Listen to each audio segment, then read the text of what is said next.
So I'll call to order the Waterloo Board of Adjustment meeting for Tuesday, April 25th, 2017. We have a full board present.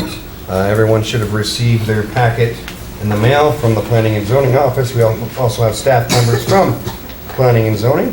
The first item on our agenda is the approval of the agenda for April 25th, not March 25th, as it says. I'd move to approve the agenda. Second. We have a motion and a second. Any discussion? Seeing none, all those in favor signify by saying aye. Aye. Opposed, same sign. We have an agenda. Our second item is the approval of the March 28, 2017 minutes. I move that we approve the minutes. I'll second. We have a motion and a second. Any discussion? Seeing none, all those in favor signify by saying aye. Aye. Opposed, same sign. We have approved the minutes from the last meeting. Next, we'll move on to our decision items. Our first decision item is a request by Signs and Designs on behalf of Grace Brethren Fellowship Church for a variance to the self-illuminating flashing parts sign regulations in the R2 1 and 2 family residence district to allow for the installation of a 37 square foot self-illuminating sign located at 1650 Williston. Do we have a staff report? This is Western with staff. There is a slight amendment to this request. The original request was to replace the backlit sign with a digital sign with just red lettering. However, they were able to secure additional funding and would like to upgrade the sign to a full colored digital sign. The site in question is at the corner of Williston Avenue and Minnesota Street. The property is zoned R2 1 and 2 family residence district and has been since the adoption of the zoning ordinance. The surrounding properties are also zoned R2 1 and 2 family residence district. The site is surrounded primarily by residential uses. However, there are commercial uses directly to the east and Lowell Elementary directly to the north. The request would not appear to have a negative impact on the surrounding neighborhood, as the sign is approximately 170 feet from the nearest property line of 1633 Birch Avenue and 135 feet from the 1633 Birch Avenue, and is not visible from either other home. There is actually another home to the north between the church and Lowell. Those additions didn't seem to get in here. However, there's petitions in your packets that they are not opposed to the sign. The applicant is proposing to remove existing plastic faces with digital message center. Staff would note that there are many other similar signs that are located in residentially zoned areas such as West High School, Lowell Elementary, Westminster Church, and Waterloo Schools Administration Building, all zoned R3 multiple family residence districts. Also Central Christian Church, zone R2 1 and 2 family residence district, and Hoover Middle School, zone R1 1 and 2 family residence district. All signs have existed for many years without any negative impact or complaints from surrounding property owners. A similar sign was approved by the Board of Adjustment February 28, 2017 for Hammond Avenue Brethren Church. Criteria, lack of reasonable return. Grace Fellowship hosts several special events a year, and the effectiveness of communicating those events to vehicle traffic is limited by the small plastic letters in their existing sign. The added convenience of wireless messaging allows the church staff to change the message during poor weather. Uniqueness. Church and schools are usually zoned residential and provide a community gathering space for the immediate neighborhood. This Williston Avenue neighborhood has a uniquely high traffic count, and the modification of the existing backlit sign will allow the church to communicate church events and neighborhood-specific announcements more effectively. Public considerations. The proposed sign will not impair adjacent properties nor endanger land use plans. The essential character of the surrounding neighborhood will be unchanged given the installation of a digital display at Lowell Elementary in 2006. Also, staff has not heard any objections to the request. Therefore, staff recommends that the request by Signs and Designs on behalf of Grace Fellowship Church for a variance to the self-illuminating flashing part sign regulations in the R2 1 and 2 family residence district to allow for the installation of a 37 207 square foot self-illuminating sign located at 1760 Williston Avenue be approved for the following reasons. The request will not appear to have a negative impact on the area. There is a petition in support of the replacement of the sign. The sign has existed for approximately 20 or more years without any complaints. The sign is an important tool for keeping members of the congregation and the public aware of the many programs and public events offered by the church. And subject to the following conditions: that the rate of change of the digital message sign be restricted to a rate deemed acceptable by the Board of Adjustment to limit the impact of rapidly flashing light on adjoining properties. Thank you. Is there any discussion from the board or questions for staff? Well, one is, what's the address? I've seen three different numbers. I got 1760, 1650, and 1750. Yeah, I there's think actually, we probably should have the right address. yeah, it's in the petitions. It's like the application is The one- 1760. Yeah, the church is 1760. There's a home, let's see, parcel 4, which is owned by Troy and Rachel. Mason, do you remember that address for the house straight across the street? Straight across the street, Right. 1742. 1742. Residence right across the street. And that's labeled number 4 in the petitions on page 12.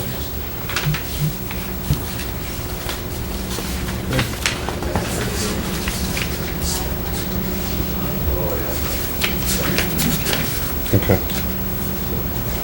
I have it listed as parcel number 4 on my map, and it is, the address.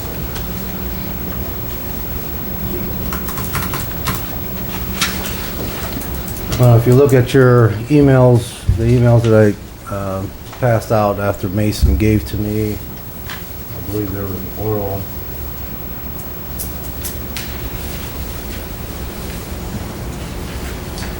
Yeah, left voicemail or attempt to contact this afternoon, but they had no problems with the original red digital sign. And they were within the, I think, what is it, 250 foot? Yes. From the property line. They all receive a letter from P&Z, correct? Well, there's a sign that gets A put up. sign. Yeah. Okay. I know that 2 months ago that we did put a restriction on the church on Hammond, not Hammond. is it Hammond? It was Hammond. Hammond. That, and that was mostly because it was purely a residential area. And it had some complaints from the neighbor next door. I don't see a reason to, I don't even know what would be deemed acceptable means. And I don't know that we have the expertise to determine that. So I guess I would propose that we take that out if we're going to vote on it. I would assume that a color would actually be less intrusive than a flashing red, wouldn't it? So, Depends on who's programming it. Well, I'm right out, the one at Hoover is right out my front door, and you never even notice it. And it flashes, I think, all the time, so you get used to them, and as the neighbors, you don't. well, it's not necessarily a residential area. It's Right, across the right. street, and you got Highway 218, so That's the same with mine. I would say that. I don't think we need to. I don't think we need to get into, that was just a special case. Yeah, Sure. Is there any more discussion from the board? Any questions for staff? No? Is there anyone in the audience that would like to speak for or against this? Please give us your name and address. Mason Fromm, 1922 Grand Boulevard in Cedar Falls, representing Signs and Designs. And I can clear up some of the confusion between the two types of signs. The red one that was approved in February was a low-cost model, kind of a bare bones in scheduling and format. It was just red letters, one font, no effects, no flashing effects and all that kind of stuff. The only thing you can control on that is the hold time, which is the number of seconds that the message is displayed on screen. So you have from 1 to 30 seconds to hold the message on the screen. So what we did in that situation on Hammond Avenue was to hold all the messages for 30 seconds. So it's as it's the maximum time allowed by the software, so the message holds there, so there's very little flashing effect. It just changes every 30 seconds. The difference between the color display that they'd like to upgrade to is that you have full features as far as flashing effects and animation effects. You can upload full motion video. You can be as crazy as you want to, but traditionally churches are a little more conservative with their message and kind of low key. And I'm sure they would listen to any complaints or concerns that neighbors would have once the sign was up and running and they did some experimental flashing messages, but I would doubt that they would even go that far. But the revision just this past weekend, they found some more donors who are willing to support the project, so they were able to upgrade from the red to the full color. So what I did yesterday and today was try to reach out to all the petitioners who had originally signed the document for the red display. I reached out to 5 of them today and got their approval for a color display, and then the other 3 got no answer at the door. We've tried, I think between me and the church, we've tried 8 times to get to one, the parcel number 8, and we've never had a response. All the information has been left at the residences, just via a stamped address envelope. So they've been notified, and like you said, the city has put out the sign for notification that there's a variance request. Certainly appreciate your diligence. We've done a lot of work on this. And you guys I heard a little conversation about the process of, these signs keep coming back to this Board of Adjustment. Do you have any questions about the process? Because it's probably a pretty good process to keep it. I'm just saying that we should have this written into an ordinance so you don't have to do this. Sure. Because it costs money to come up here, and I don't see a reason for it unless you've got something way out of the ordinary. Sure. And we have approved so many of these in little different sign each one, that there's enough in there, I think, to do it as an ordinance and take it away from us as, we're here for a variance that doesn't conform with a ordinance or a rule.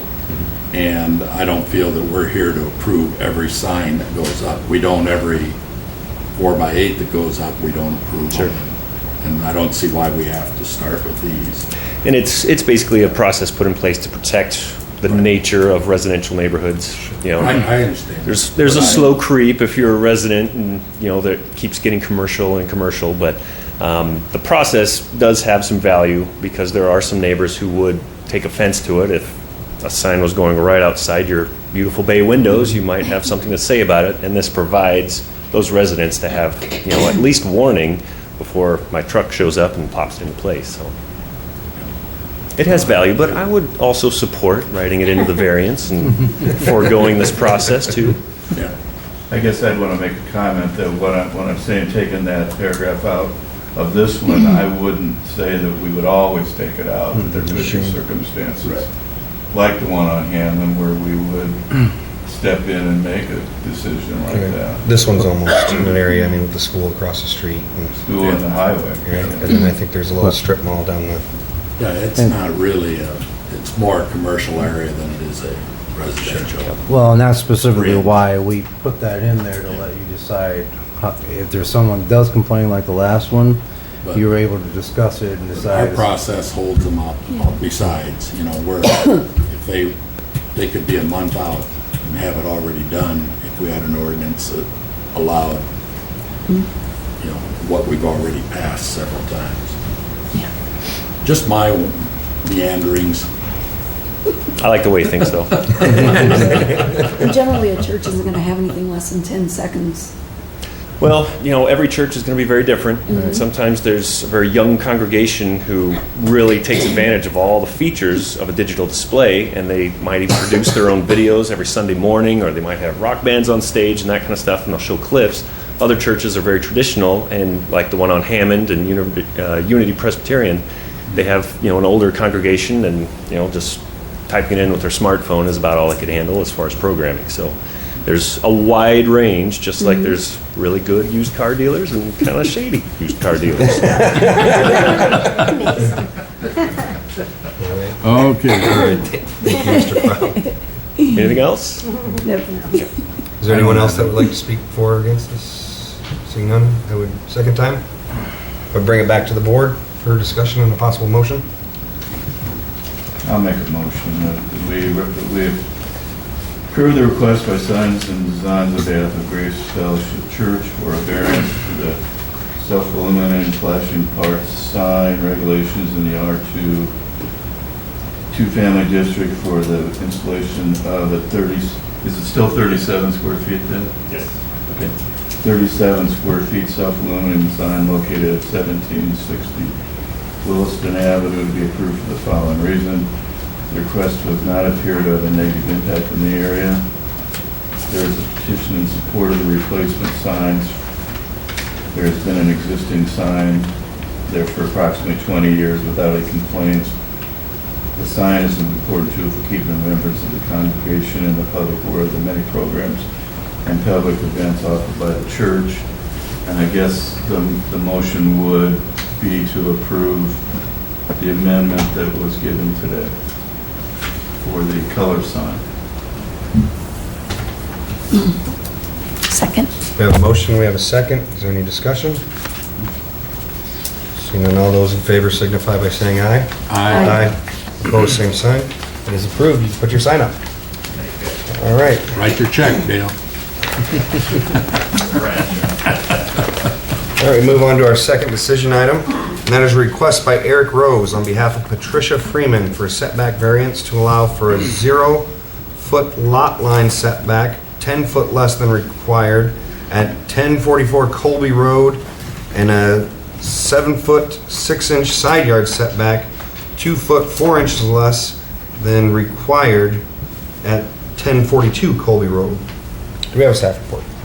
This is Western staff. The property is located along the south side of the 1000 block of Colby Road, south of Olympic Avenue and north of San Martin. The property in question, as well as all the surrounding properties, are zoned R1, 1 and 2 family residence district, and have been zoned as such since the adoption of the ordinance in 1969. The request would not appear to have a negative impact on the surrounding area, as the property has existed in its present non-conformity since its original construction in 2001. Now, the applicant is the owner of 1044 Colby Road, which is the east unit of the 2-unit condominium. The applicant and the owner of the second unit at 1042 Colby Road and Rose desire to remove the properties from the condominium regime. The plat of survey submitted shows the applicant's unit at 1044 Colby Road does not meet the minimum side yard setback of 10 feet and is requesting a variance to remain at 0 feet side yard setback. The owner at 1042 Colby Road is requesting a variance to remain at 7.6 feet side yard setback, 2.4 feet less than the required setback. The duplex was built in 2001, and the builder submitted a site plan that showed the building meeting all setback requirements, but it was then built not meeting the setback requirements, in part due to a misunderstanding on where the property line to the east was actually located. Criteria: lack of reasonable return. There would appear to be a lack of reasonable return to the request, as applicants' only options are to either move the structure or demolish and rebuild. Any of these options would be of great expense and hardship to the applicants, and essentially would appear to render the lot unable to accommodate housing for both owners. Uniqueness. There would appear to not be a uniqueness to the request, as there are no nearby properties that have side yard setbacks less than the minimum 10-foot required, and the majority of the nearby side yard setbacks range from 10 feet to 35 feet. Approval of a 7.6 foot and 0 foot side yard setback would not appear to keep the character of the surrounding neighborhood. However, the applicant's only options are to either move the structure or demolish and rebuild. Any of these options would be of great expense and hardship to the applicant, and essentially would appear to render the lot unable to accommodate housing for both owners. Public considerations. Staff has not received any complaints or concerns with the request. Therefore, the approval of the request would not appear to have a negative impact on the area. It would not set precedents for other properties within the nearby area to have side yard setbacks within the R1 residence district less than 10 feet as the structure was inadvertently placed on the lot in error. Also, I'd like to add, this wasn't even known until they went to split the condominium regime up. That's the only reason it came up. So no one actually knew it wasn't in the right place since 2001. Staff recommends that the variance to the 10-foot side yard setback in the R1, 1 and 2 family residence district to allow for a 0-foot lot line setback, 10 feet less than required at 1044 Colby Road, and a 7.6-foot side yard setback, 2.4 feet less than is required at 1042 Colby Road, be approved for the following reasons. The request appears to not have a negative impact on the surrounding neighborhood, as the property has existed in its present nonconformity since its original construction in 2001. Also, there would appear to be a lack of reasonable return to the request, as the applicant's only options are to either move the structure or demolish and rebuild.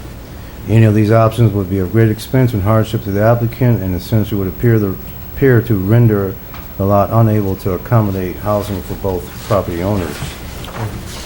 Thank you, Mr. Westering. Is there any questions for staff from the board?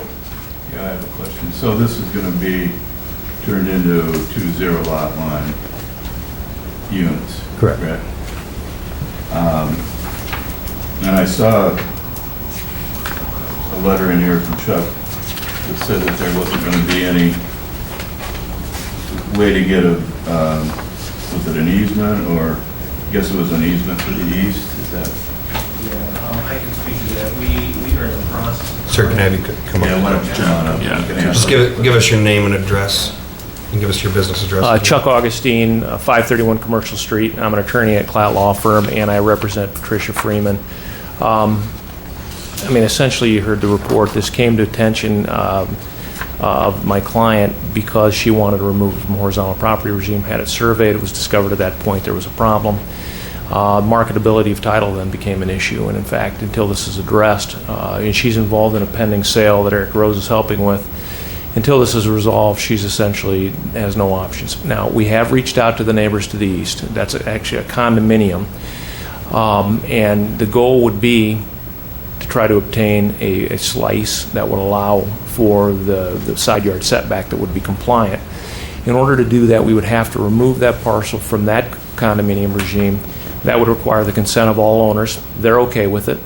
It would require the consent of all mortgage companies. That's the problem, because you know, if we're dealing with local mortgage companies, you can go down, you can talk with them, you can explain the situation. But when you're dealing with a company in California or Texas or wherever, that's what we're in the midst of. So we're trying to do that. We will hopefully be able to do that. I'm not 100% optimistic it's going to be done. The other option would be to obtain an easement that would at least allow for the buffer that the zoning ordinance really wants between properties. In that case, it would be treated as it always has been treated, because the people have always assumed that Patricia, her property, had this 10-yard side setback, and in fact, it's always been treated that way. So what we ask for is a variance that will allow us to continue to treat the property as it's been treated since 2001. I don't know. Wouldn't it be advisable, before you got that we would require that the other unit give an easement to the backyard to the Patricia Freeman through the other unit? You on mean the back side? You mean on the west side? On the west side? Yeah. You know, that right there we have. I mean, we're actually applying at the same time. They're involved. Ms. Rose is the owner, and we determined also that she has a problem with the setback Right, inside I know, here. but So. I mean, there's no way for this unit to get to the backyard without going through the house. I'm not following you. So. If the building is on the lot line, you divide it up. I see what you're saying. There's no way to get to the backyard. Yes, in reality, that's correct. Because not without going on the neighbors to the east. Right. That's correct. Or So, to go to the west. yeah. So part of the process is that we are going to have a by-attached dwelling unit agreement, a row house agreement between those owners. They've agreed to do that. The reasoning. For an easement? Yeah, it would have an easement. It would allow for them to basically go on each other's properties. Yeah, so that would be dealt with, definitely. Okay. Eric Schrader, and with this one, it does have a double frontage lot, so actually it's not landlocked. They can get to their backyard via San Martin Drive. Has frontage along street San Martin Drive on the south side there, so. They probably wouldn't be able to get a driveway from it, but they have public right-of-way that gets them to it. However, if you look at the aerial photo, they'd have to remove quite a few trees to do that. I think the trees may have already been removed, but, I mean, depending on what your purpose of getting back there for access is, you've got foot access, no problem, and if you needed to get in there to heavy equipment for some sort of addition or remodel or something like that of the house, I mean, it's at least a possibility. Any more questions for Mr. Augustine or staff? So all you need from us would be the zero lot line, the way the request reads. You don't need any additional. Just the And then two you'll side handle- yard variances. You'll That's handle correct. the rest. Okay. Thank you. Thank you, Mr. Augustine. All right. Is there anyone else in the audience that would like to speak for or against this? A second time? Seeing none, I'll bring it back to the board for discussion and possible motion.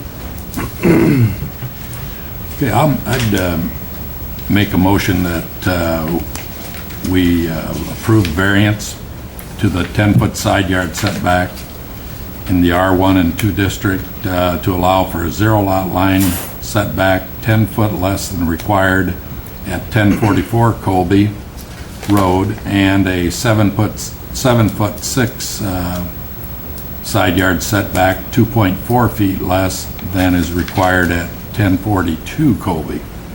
To be approved for the following reasons: the request appears not to have a negative impact on the surrounding neighborhood, as the property has existed in its present nonconformity since the original construction in 2001, and there would appear to be a lack of reasonable return to the request, as the applicant's only options are to either remove the structure or demolish and rebuild.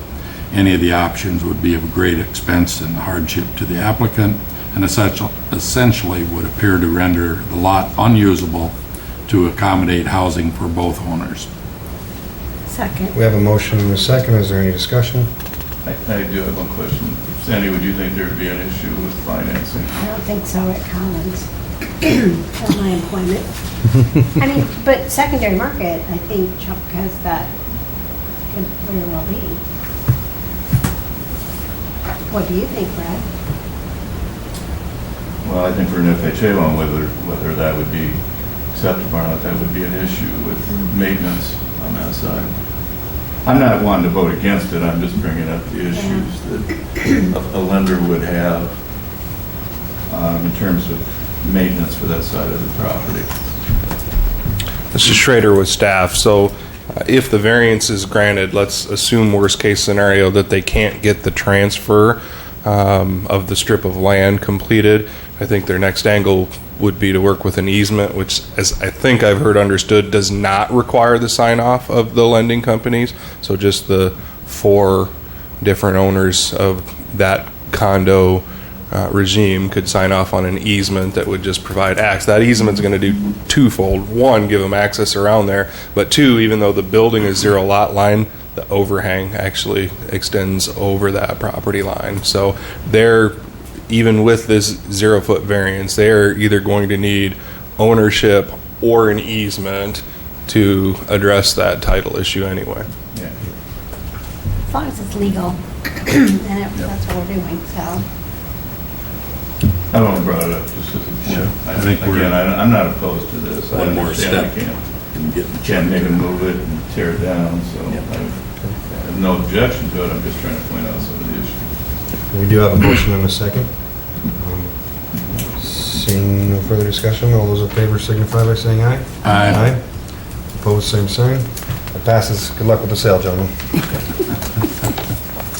All right, we have now moved on to the final part, which is discussion. Is there any discussion from the board? My only is, I guess, more or less a comment, and that is fees, if we're charging the public fees for mistakes that aren't theirs, like in this situation, and I don't think that's fair. And I don't know where it has to go to or who makes that rule, but I just feel that if it isn't the property owner's problem and they didn't create it, why do we make them pay for they're paying enough. I mean, they're paying attorney and all types of fees. And my understanding is the sale blew up, is probably going to blow up because of the problem we're having, because unless they can get that land purchased, who knows? But that's just, I guess, my comments. But I don't think it was the city's original error. I think that had to be the developer or the builder.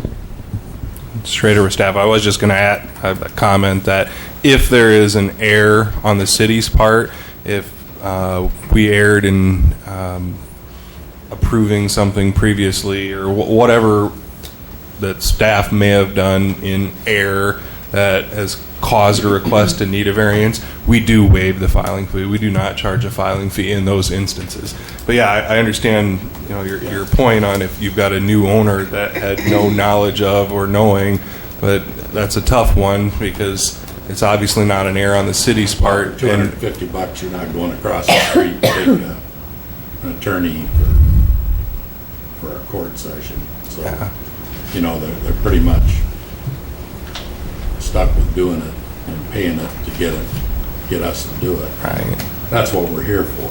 But, Right. I mean, the filing fee is designed to cover costs, and you know how you calculate the costs. Each request varies depending on how much time it takes and the legal for publication. But just kind of averaging it out, we feel like the filing fee is generally speaking reasonably close to what our costs really are, and so a waived filing fee essentially puts that cost onto the general taxpayer instead of the applicant. So it's definitely a balancing act. I think it's worth the discussion. Okay. I do have one comment that I would think that maybe it would be time that the board is provided with an updated zoning ordinance, and I did send an email to Mr. Western, but it was late in the day, so I doubt he had, and I know there was a lot of changes, I think, last night, so. Yeah, I sent you an email explaining that Eric's in the middle of doing Oh, some okay, amendments. okay. Yeah. We- I haven't we can- had time to read Yeah, my I know, email it was either, late so. when I responded. Yeah, But we could get you a PDF in the meantime with the proposed changes and, but you won't get an actual book until we get everything. Yeah. And last night's was parking regs weren't part of the zoning ordinance. That's just in the code of ordinances. But yeah, I've got it mostly updated for, you know, the digital version that I can export as a PDF and send out. We probably just won't send it to the print shop yet because the Hobby Farm one's coming. It's on the Planning and Zoning Commission's meeting here this next month. So. And I know it's kind of a dry read, but I like reading those sorts of things, so. take naps during the day. I can read those before I fall asleep. Oh, goodness. All right, is there any further discussion from the board? Make a motion, we adjourn. Second. Motion is second, all those in favor signify by saying aye. Aye. I Opposed, we are adjourned. God,